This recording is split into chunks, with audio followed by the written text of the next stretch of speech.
To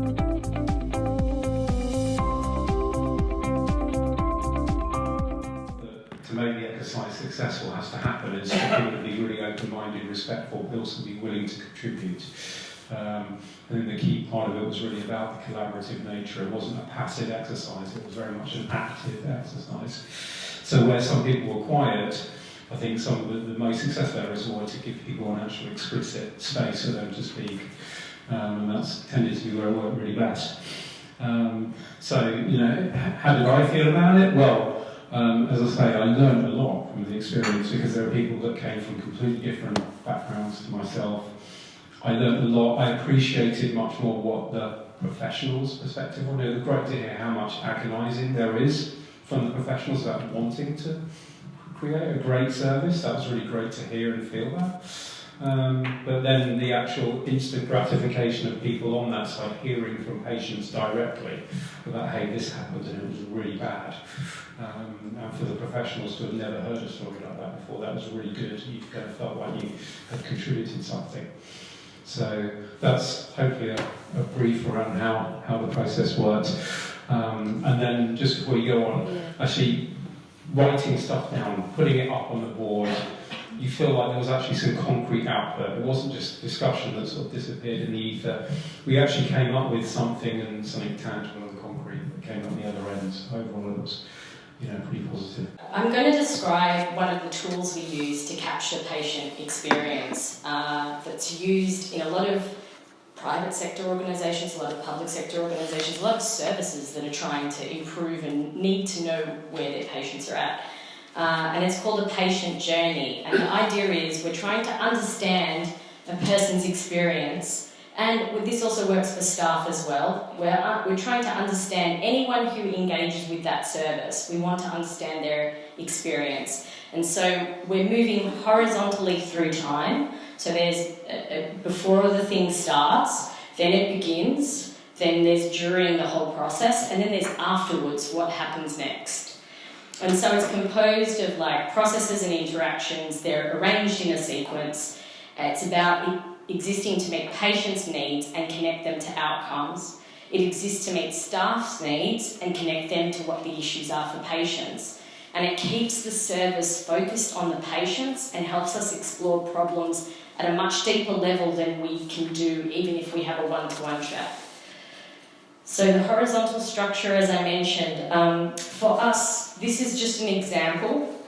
We move through the headings of point of referral, consultation, surgery, monitoring and care, discharge, community care and follow-up. Now this was really interesting because I took these headings in and then realised that we had to change them because people within head and neck didn't all have surgery. So we decided as a collective that actually treatment was a better heading because it fit more people's needs. So discussing the headings and getting a sense of commonality is really important for people. And also figuring out what their understanding is of what those things are is quite important. The vertical structure, it's quite nice. So alongside this beautiful time period that you're moving through, you have the actions. So you have what happens. So you have events. So it can be at point of referral. I got referred for a mammogram and the letter didn't come and I waited forever and then I had to call. Or it could be I had a really fast referral and I got online and everything happened smoothly. What were my thoughts? I'm very frustrated because nobody called me back. Or I'm actually a staff member and I find it really hard because I sent out 400 letters and they didn't get where they needed to go. And then what you do is you actually plot a graph of the feelings. So you look at your mood and you map your mood according to what the event was. You have room to talk about what the barriers are, so what you perceive the barriers are to having that need met. And then this amazing box that we don't often do with patients or staff is go, what are your ideas or what do you think would solve that problem? Not like if I could draw you $1 million check or wave a magic wand, but how would you actually solve that? So this is what one of the patient journeys looks like filled out, and we're all going to have a go at doing this in a while. So one thing I would emphasise is that the most important thing isn't to complete the whole thing. If you're a completionist like me, you can't bear, oh, there's one box empty or something.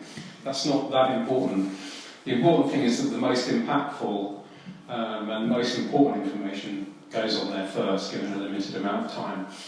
And when I first took part in the workshop, I didn't realise that the guys are using this approach to capture feedback, which was really interesting. I'm a software developer, and we use this approach all the time when we're developing products, designing and building products. At Amazon, for example, use this technique when they talk to their users to figure out, hey, when you're buying something, what were the bits that were good, what were the bits that really sucked, and what can we do to improve it? So it's actually a technique that's used quite universally now, so it's kind of interesting.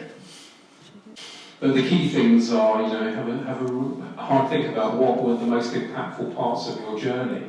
What were the bits that, if that one thing could have been different, it would have made a huge difference to me.